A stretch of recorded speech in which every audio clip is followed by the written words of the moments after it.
காஞ்சிபுரத்தில் இருக்கிற பரந்தூரில் நெத்தார் பிரச்சனை அதை பற்றி வீடியோ பார்க்க போகிறோம். வாங்க வீடியோக்குள்ள போகலாம்.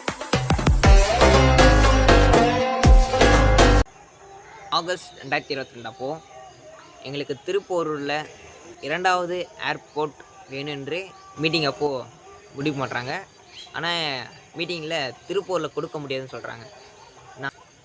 மீட்டிங்கில் கவர்மெண்ட் நாங்கள் எங்களால் திருப்பூரில் கொடுக்க முடியாது, நாங்கள் பரந்தூரில் வேணால் கொடுக்குறோன்னு சொல்கிறாங்க.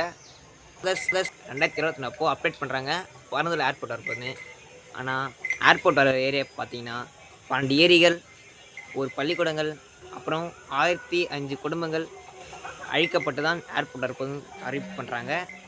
இந்த திட்டம் இந்த இடத்துல வரக்கூடாதுன்னு சொல்லிட்டு 910 நாள் போராட்டம் நடந்து கொண்டு இருக்கிறது. இன்றும் நடந்து கொண்டு இருக்கிறது. போராட்டம் இன்னும் அதுக்கான விடை தெரியவில்லை. இதுதான் பரந்தூர் இருக்கும் எல்லை.